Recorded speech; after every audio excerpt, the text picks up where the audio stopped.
most welcome at Sajid classes. I am Sajid sir. I have come to take a new method for you. The method is how to prepare for the examination.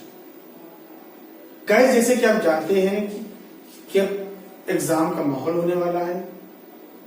कुछ colleges online exams करा रहे हैं, कुछ offline exam कराने के में लगे हुए हैं। शासन से आदेश भी आ सकते हैं कि एग्जाम्स ऑफलाइन कराए जाए। होम एग्जाम तो ऑनलाइन हो ही रहे हैं, लेकिन जो बोर्ड के एग्जाम्स हैं, चाहे वो यूपी बोर्ड हो, चाहे सीबीएसई बोर्ड हो, चाहे आईसीएसई बोर्ड हो, कोई भी बोर्ड हो, वो सारे एग्जाम कभी भी कोई भी एग्जाम ऑनलाइन नहीं कराएगा। वो सारे एग्जाम्स ऑफलाइन कराएगा। ऑफलाइन के मतलब एग्जाम्स आपके कॉलेज में ही होगा। जहां तक यूपी बोर्ड का सवाल है, यूपी बोर्ड अपने एग्जाम्स को पूरी तरह से उसने कंडक्ट करने की तैयारी कर ली है और वो धीरे धीरे अपने मकसद में आगे बढ़ रहा है। कोविड-19 को ध्यान में रखते हुए कुछ सिलेबस भी कम किए गए। सारे बोर्ड ने अपने सिलेबस को कम कर दिया है। इसका बहुत ही बड़ा एडवांटेज स्टूडेंट्स को मिलेगा। आने वाली 2021 के बोर्ड की जो एग्जाम्स है, उसमें रिजल्ट भी बहुत अच्छे रहेंगे और बच्चों की तैयारियां भी बहुत अच्छी हो जाएगी। तो याद रखिएगा, अपने जहन से सारे टेंशन को हटा दीजिए, कम सिलेबस का पूरा फायदा उठाइए, अच्छे से तैयारी करिए और अपना नाम जो है पूरे अपने जिले के टॉप स्टूडेंट में लाइए। ये बहुत ही अच्छा आपको मौका मिला है, क्योंकि पहले सिलेबस बहुत ज्यादा हुआ करते थे, पेपर पूरे सिलेबस से बनता था, लेकिन अब अलग अलग हिसाब से अलग अलग जगह पर अपने अपने हिसाब से सिलेबस को बांट दिया गया है।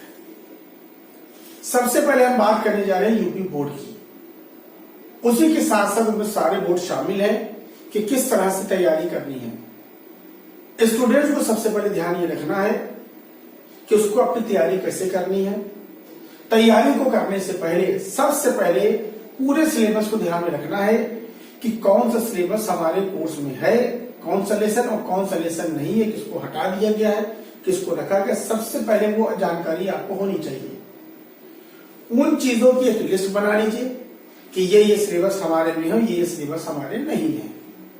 जैसे कि कोई 30% कम कर रहा है तो कोई 40% कोर्स कम कर रहा है, उसी के अकॉर्डिंग अपने को तैयार करिए।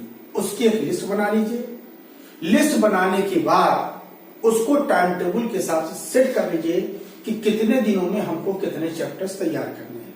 अभी हम आपको पूरा तरीका बताएंगे कि कैसे आपको बोर्ड की परीक्षा की तैयारी करनी है। सारे बोर्ड्स के लिए बहुत ही अच्छा अपॉर्चुनिटी साजिद क्लासेस आपको किस तरह से बोर्ड की तैयारी करना है, उसकी आपको एक टिप देने जा रहा है। सबसे बड़ी बात यह है कि जितने भी सिलेबस है, उन सारे से हर सब्जेक्ट के, चाहे मैथ्स का हो, चाहे साइंस का हो, चाहे हिंदी का हो, चाहे इंग्लिश का, XYZ कोई भी सब्जेक्ट हो, उन सारे सब्जेक्ट की एक लिस्ट बना लीजिए और जो भी सब्जेक्ट, जो भी सिलेबस कम हुए हैं, उसकी भी बना लीजिए, ताकि आपको ये न लगे कि आपने तैयारी तो कर लिया है और उसके बाद ही पता चले कि ये आपके सिलेबस में तो आपको बहुत ज्यादा खलेगा। क्योंकि एक एक चीज को तैयार करने के लिए काफी समय, काफी वक्त लग जाता है और बहुत ही मेहनत का सामना करना पड़ता है। क्योंकि बोर्ड के एग्जाम को पास करना कोई हंसी मजाक नहीं है, बल्कि लोहे के चने चबाने के बराबर है। इसलिए मैं ये सारी क्लासेस के जरिए मैं आपको ये कहना चाहूंगा, मैसेज देना चाहूंगा कि आप किस तरह से अपनी तैयारी करिए। पहले सबसे पहले उन सारे जितने भी सब्जेक्ट्स आपके हैं, जो आप तैयारी करना चाहते हैं, जो आप लिए, जिस भी स्ट्रीम के हों, चाहे साइंस हो, चाहे आर्ट्स हो, चाहे कॉमर्स हो, 3 स्ट्रीम होती है, किसी भी स्ट्रीम के हो, सारे सब्जेक्ट्स को सामने रखिए। उसके बाद सिलेबस को सामने रखिए। रखने के बाद उन लेसन को पहले टिक लगा लीजिए, ये सिलेबस हमारे अंदर है। उसके बाद की अपनी तैयारी करिए।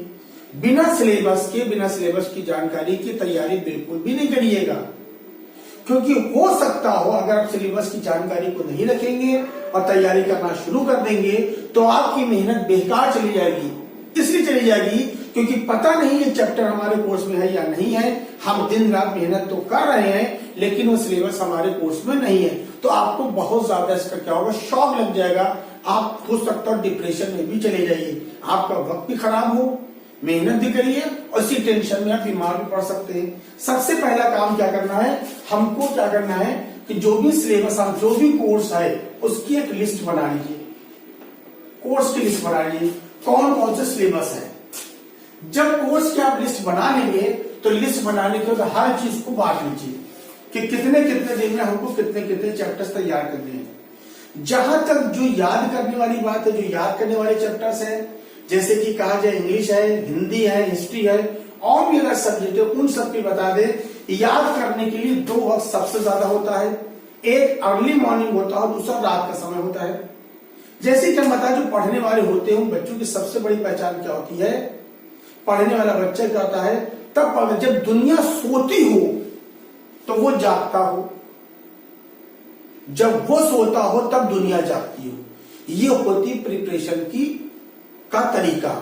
दुनिया सोती हो तो आप जागते हो, दुनिया रात में सोती है, आप रात में तैयारी करिए। दुनिया दिन में जागती है, आप दिन में क्या करिए, सोइए। इस तरह से तैयारी की जाती है। याद करने का 2 वक्त सबसे ज्यादा होता है। एक होता है अर्ली मॉर्निंग, 4 बजे उठ करके आप पढ़िए।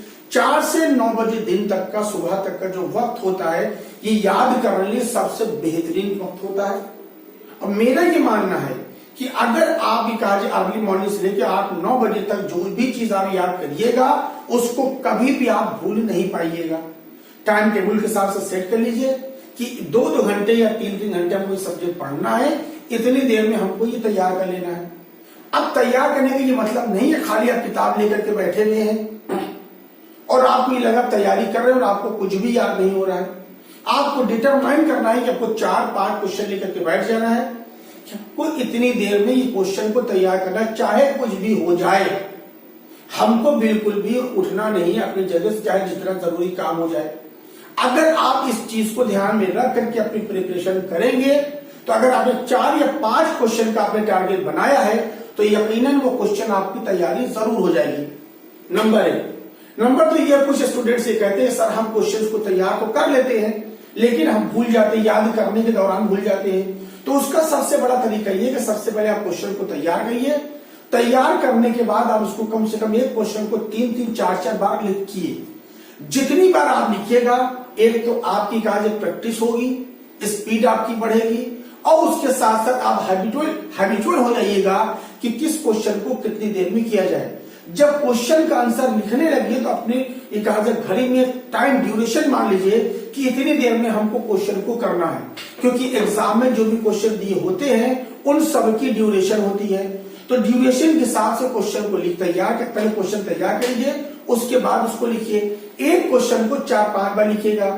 जब आप क्वेश्चन को लिखिएगा तो आपको गलती समझ में नहीं आएगी, लेकिन जब आप क्वेश्चन को लिख चुके हैं, जब आप उसको 3-3, 4-4 बार पढ़ेंगे तो आपको समझ में आएगा कहां पे आपने क्या क्या गलती किया है। तो उस गलती को फिर 3-3, 4-4 बार, 5 बार, 10-10 बार जो एक पेज पे लिख लीजिए। जितनी बार लिखिएगा उतनी बार वो चीज आपका मजबूत होता चला जाएगा। तो जब हम एक क्वेश्चन को 4 बार लिखेंगे, उसके बाद 4 बार पढ़ेंगे, जो गलतियां होगी उसको 5-5, 6-6 बार लिख लेंगे, तो वो मैं आपको बता रहा हूं कि ये मेथड कभी भी आपके लिए ये कहा जाए कि फेल नहीं होगा। ये आपके लिए कामयाब मेथड होगा, आप कभी भी क्वेश्चन को भूल नहीं सकेंगे। नंबर 1। उसके बाद हमने आपसे कहा कि जो दोपहर का समय होता है, दोपहर के समय में आप समझने वाली चीजें करिए। जैसे कहा जाए मैथमेटिक्स लगा लीजिए, ग्रामर कर लीजिए, फिजिक्स के न्यूमेरिकल लगा लीजिए। ये सारी चीजें जो होती है वो दोपहर के समय की जाती है। उसके बाद जो रात का जो वक्त होता है, रात के कारण शाम का 6 से लेकर के 11, साढ़े 11 बजे तक का जो समय होता है उसमें भी याद होता है। और क्या बोलते हैं, उसमें भी याद होता है। उस वक्त भी आप याद करिए। आप अपने दूसरा सब्जेक्ट उठा लीजिए कि हमको इतनी देर में 5 या 6 या 7 क्वेश्चन हमको तैयार करने हैं, चाहे कुछ भी हो जाए, हमको अपनी जगह से नहीं उठना है। और उसमें भी उसके बाद भी आप जो क्वेश्चन को आप तैयार करें, तुरंत आप उसको बिना देखे लिखिए। जब आप लिख लेंगे तो आपको लिखने के बाद आप थोड़ा बहुत भूलेंगे, तो आप कभी भी किताब को ना खोलिए कि आप भूल कर किताब को खोल करके देख लें, क्योंकि एग्जामिनेशन हॉल में आपको किताब खोलने का मौका नहीं मिलेगा, आपको किताब भी नहीं मिलेगी। सिर्फ पेपर होगा, क्वेश्चन पेपर होगा और आपके आगे आंसर शीट होगी। आपको क्वेश्चन पेपर को देख करके आंसर शीट में अकॉर्डिंग टू क्वेश्चन आपको आंसर लिखना है। और ये बात हम आपको बता दें कि आंसर देने का सबसे बड़ा तरीका ये है कि जितना क्वेश्चन आपसे पूछे आप सिर्फ उतना ही जवाब दीजिए, कोई भी गाजर रफली जवाब मत दीजिए। अगर 1 नंबर का क्वेश्चन है तो जवाब सिर्फ 2 लाइन में दीजिए, 2.5 लाइन में दीजिए। अगर 2 नंबर का क्वेश्चन है आंसर बस 4 या 5 लाइन में दीजिए। और अगर 3 नंबर का क्वेश्चन है तो 6-7 लाइन से ज्यादा मत जाइए, क्योंकि क्वेश्चन के हिसाब से ही, नंबर के हिसाब से ही अपने क्वेश्चन की प्रिपरेशन करिए। ये नहीं कि 1 नंबर का क्वेश्चन है आप एक पेज लिख रहे हैं तो इससे कोई फायदा नहीं है। और कुछ लोगों की बात मेंटेलिटी हो गई है कि कॉपी भरने से नंबर ज्यादा मिलता है, बिल्कुल नहीं मिलता। और कुछ लोगों का कहना है कि एग्जामिनर कॉपी चेक नहीं करता है, सही नंबर दे देता है, ये भी बिल्कुल गलत है। ये जिन लोगों की थिंकिंग है, जो लोग आपको बता रहे हैं, बिल्कुल गलत बता रहे हैं, आपको मिसगाइड कर रहे हैं। इस चीज को जहन से निकाल लीजिए कि एग्जामिनर नहीं पढ़ता, ये कॉपी भरने से एग्जामिनर आपको नंबर दे देगा, ऐसा नहीं। मैं आपको मिसाल दे देता हूं। मिसाल में तो हम आपको ये बता दें कि 2 बच्चे एग्जाम दे रहे हैं, एक का नाम मोहन है, दूसरे का नाम सोहन है। मोहन ने क्या काम किया, क्वेश्चन पेपर में 20 क्वेश्चन आए, मोहन ने क्वेश्चन नंबर 1 से करना शुरू किया, 20 तक कंटिन्यू करता रहा और उसका क्वेश्चन भी कहा जाए कि 10 पेज में हो गया, काफी आधी से ज्यादा बची रही, क्वेश्चन उसने कंप्लीट कर लिया। सोहन जो उसी पेपर को, वही पेपर सोहन को भी मिला, सोहन ने भी करना शुरू कर दिया। सोहन अपना copy, 1 copy, 2 copy, 3 copy, 4 copy उन्होंने लेके भर दिया। अब जब उन्होंने कॉपी को लेकर के भर दिया, भरने के बाद उनसे पूछा गया कि तुमने कितना क्वेश्चन किया, तो उन्होंने कहा कि पूरे पेपर मैंने केवल 10 क्वेश्चन किया। इनसे मोहन से पूछा गया तुमने कितने क्वेश्चन किए, उसने कहा कि हमने 20 क्वेश्चन तो किया लेकिन 10 पेज भी किया। इनसे पूछा गया तुमने कितने क्वेश्चन किया, तो मोहन ने कहा कि मैंने भी 10 क्वेश्चन किया लेकिन मैंने 6 कॉपी भरा है, हो सकता है हमको नंबर ज्यादा मिले। तो याद रखना कि कॉपी भरने से नंबर नहीं मिलता है, बल्कि क्वेश्चन का आंसर लिखने से नंबर मिलता है।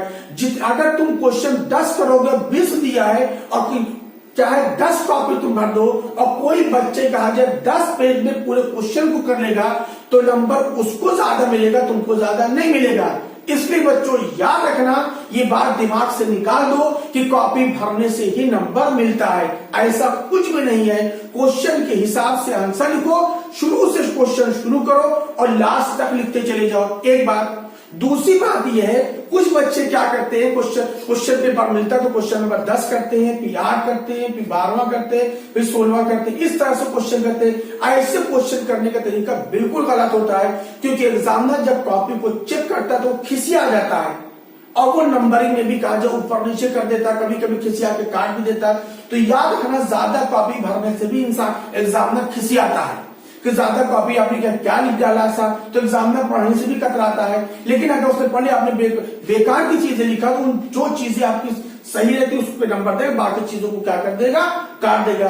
इसलिए बिल्कुल इस बात को बिल्कुल जहन से निकाल दीजिए कि कॉपी भरने से नंबर मिलता है, कॉपी भरने से नंबर बिल्कुल भी नहीं मिलता, बल्कि अकॉर्डिंग टू क्वेश्चन एग्जामिनर क्या कहता है, नंबर देता है। इसलिए जो क्वेश्चन जितने नंबर का है उसी के हिसाब से आप आंसर लिखिए, उसी के हिसाब से अपने क्वेश्चन पेपर को बांट लीजिए उस हिसाब से।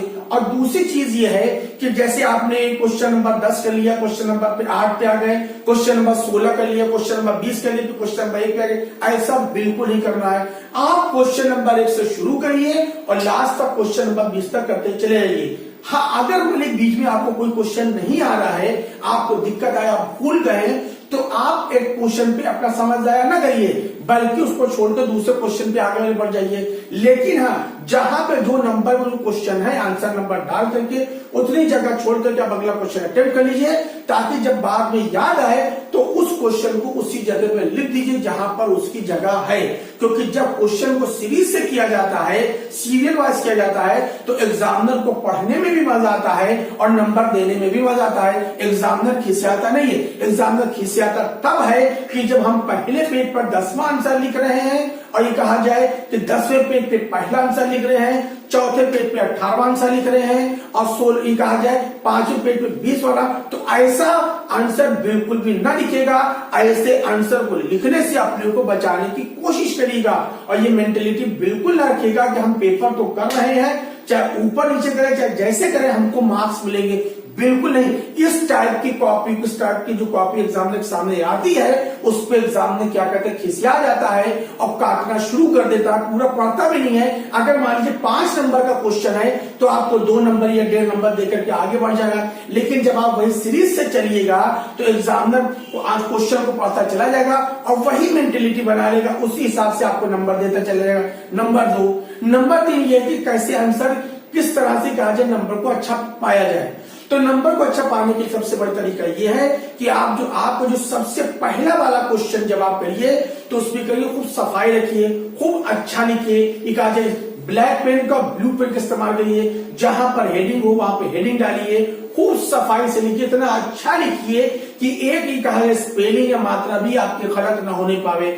अगर आपका पहला क्वेश्चन और लास्ट वाला क्वेश्चन सबसे अच्छा करना चाहिए।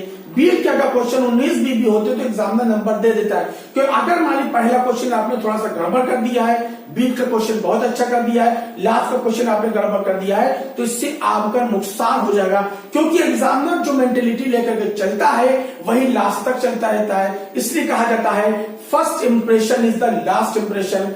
पहला और आखिरी ऐसा आंसर लिखो कि एग्जामिनर उसी तरह से वही मेंटेलिटी लेकर चलता रहे, ताकि अगर बीच में आपका क्वेश्चन 19-20 भी हो जाए, आंसर थोड़ा सा ऊंचा नीचा भी हो जाए, तो एग्जामिनर उसी झटके में नंबर देता हुआ चला जाएगा। इसलिए याद रखना कि पहला वाला क्वेश्चन और लास्ट वाला क्वेश्चन कभी भी गलत न करना, बहुत अच्छा लिखना, खुद सफाई रखना, इसी तरह का कोई कट पिट का निशान नहीं बनाना, एकदम साफ सुथरा आंसर लिखना। उसके बाद दूसरा तरीका क्या बताया, क्वेश्चन 1 से लेके क्वेश्चन लास्ट तक सीरियल वाइज क्वेश्चन करना। और तीसरी बात हमने सबसे ज्यादा आपको ये बताई कि आप एक काम ये करिएगा कि जब क्वेश्चन पेपर कर लीजिएगा तो उसको बार बार पढ़ते रहिएगा, क्योंकि जब तक आप क्वेश्चन करिए आंसर लिखते रहिएगा आपको गलती समझ में नहीं आएगी। जब आप पढ़ना शुरू करिए तो आपको गलती समझ में आएगी। अगर कहीं पे गलती आती तो एक बार काटिएगा, काटने के बाद खुद साफ साफ अलग लिख देगा ताकि एग्जामिनर के समझ में आ जाए। तो इस तरह से क्वेश्चन पेपर को हल किया जाता है। शुरू से लेकर के लास्ट तक क्वेश्चन पेपर, पहले क्वेश्चन पेपर को पढ़ा जाता है। आराम से क्वेश्चन पेपर को पढ़िए, क्या क्वेश्चन कह रहा है, इसीलिए क्या बोलते हैं 15 मिनट अलग से क्वेश्चन पढ़ने का समय मिलता है। पूरे क्वेश्चन पेपर को अच्छे से पढ़ लीजिए, उसके बाद करना शुरू करिए। बहुत से स्टूडेंट्स ये करते, पहला क्वेश्चन पढ़ लिया, उनको उन्होंने लिखना शुरू कर दिया और लिखने में इतना ज्यादा हो जाते हैं कि उनको समझ में नहीं आता कि पूछ क्या रहा है, आंसर क्या लिख रहे हैं। इसलिए क्वेश्चन पेपर को जब पढ़ लीजिएगा तो पढ़ने के बाद आपके दिमाग में आ जाएगा कि क्या क्वेश्चन, एक क्वेश्चन को 2-2 बार पढ़िए, उसके बाद आंसर लिखिए और अपना आंसर जो है क्वेश्चन के हिसाब से आंसर को शुरू करिए और क्वेश्चन के हिसाब से ये आंसर को क्या करिए, खत्म करिए। इसी पे ही आपको नंबर मिलेगा। अगर आपको मेरी वीडियो अच्छी लगती है इसको लाइक करिएगा, सब्सक्राइब करिएगा।